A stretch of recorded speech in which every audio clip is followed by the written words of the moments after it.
দর্শক, এই মুহূর্তে পাওয়া খবরে আমরা জানতে পেরেছি বিএনপি চেয়ারপারসন বেগম খালেদা জিয়া আর নেই। বিএনপির অফিসিয়াল যে ফেসবুক পেজ, সেখানে বিষয়টি নিশ্চিত করা হয়েছে। এ বিষয়ে সবশেষ তথ্য জেনে নিব। এভারকেয়ার হাসপাতালের সামনে আছেন সহকর্মী তাজনুর ইসলাম। তাজনুর, আপনার কাছে সবশেষ কি তথ্য রয়েছে আমাদের জানাবেন।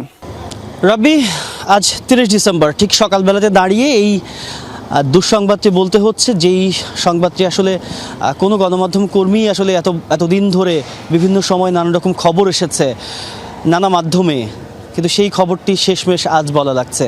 কারণ আজকে দলের তরফ থেকে এরই মধ্যে কনফার্ম করা হয়েছে, নিশ্চিত করা হয়েছে বেগম খালেদা জিয়া ঠিক আজকে সকাল 6টায় তিনি শেষ নিঃশ্বাস ত্যাগ করেছেন, তিনি মারা গেছেন।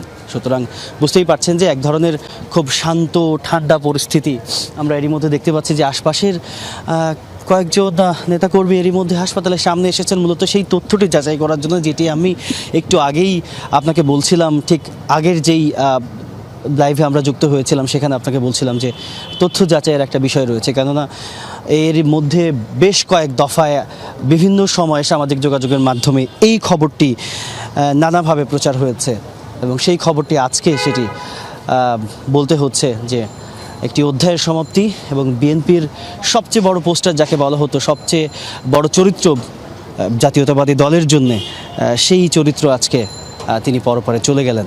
এবং একই সঙ্গে একটি শান্ত এবং খুবই শোকার্ত পরিস্থিতি এই মুহূর্তে এভারকেয়ার হাসপাতালের সামনে। নিশ্চয়ই পরবর্তী সময়ে দলের নেতাকর্মীরাও এই হাসপাতালে আসবেন এবং আইনশৃঙ্খলা রক্ষাকারী বাহিনীর সদস্যরা এরই মধ্যে ফটকে যারা রয়েছেন, বিশেষ করে পুলিশ সদস্য এবং বিজিবি সদস্য, তারা তো একেবারে প্রস্তুত অবস্থায় রয়েছেন, যেটি মনে হচ্ছে যে পরিস্থিতি অনুযায়ী তাদের সদস্য সংখ্যা বাড়ানোর সম্ভাবনা রয়েছে। আমরা বিভিন্ন সময় তাদের মধ্যে নিজেদের মধ্যে কথা বলতে দেখেছি। তবে গতকাল রাতে এই নাটকীয়তা কিংবা নানা রকম ঘটনা প্রবাহের মধ্য দিয়ে গিয়েছে এভারকেয়ার হাসপাতালে, বিশেষ করে খুব জরুরি মুহূর্তে, খুব জরুরি অবস্থায় তারেক রহমান এবং তার স্ত্রী ডাক্তার জুবাইদুর রহমান এবং তাদের কন্যা জায়মা রহমান সহ পরিবারের সদস্যরা, একই সঙ্গে মেডিকেল বোর্ডের সদস্যরা, তারা দীর্ঘ সময় গতকাল বৈঠক করেছেন। তারা এই ব্যাপারটি, অর্থাৎ খালেদা জিয়ার যে চিকিৎসা যাত্রা, এই যে লম্বা সময় ধরে, 1 মাসেরও বেশি সময় ধরে, অর্থাৎ 23 নভেম্বর তিনি হাসপাতালে ভর্তি হয়েছিলেন, 23 ডিসেম্বর গিয়েছে 1 মাস, তারপরে আজ 30 ডিসেম্বর, অর্থাৎ এই 37 দিনের কিংবা সেই 37-38 দিনের যে চিকিৎসা যাত্রা, এই সময়টির মধ্যে দিয়ে নানান রকম ঘটনা ঘটেছে এই এভারকেয়ার হাসপাতালে।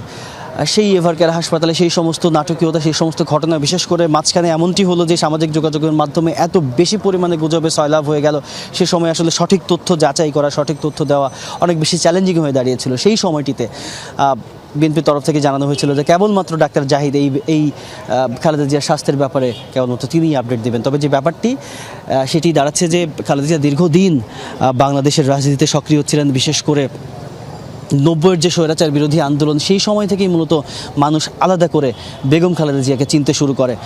যেমনটি বলা হয়, বিশেষ করে প্রবীণ রাজনীতিবিদ যারা সেই সময় খালেদা জিয়ার রাজনীতির সঙ্গে যুক্ত থেকেছেন, তার কাছাকাছি যাওয়ার সুযোগ পেয়েছেন কিংবা তার সঙ্গে রাজনীতি করার সুযোগ পেয়েছেন, বিভিন্ন সময়ে আমরা সেই সমস্ত প্রবীণ রাজনীতিবিদদের কাছ থেকে শুনেছি যে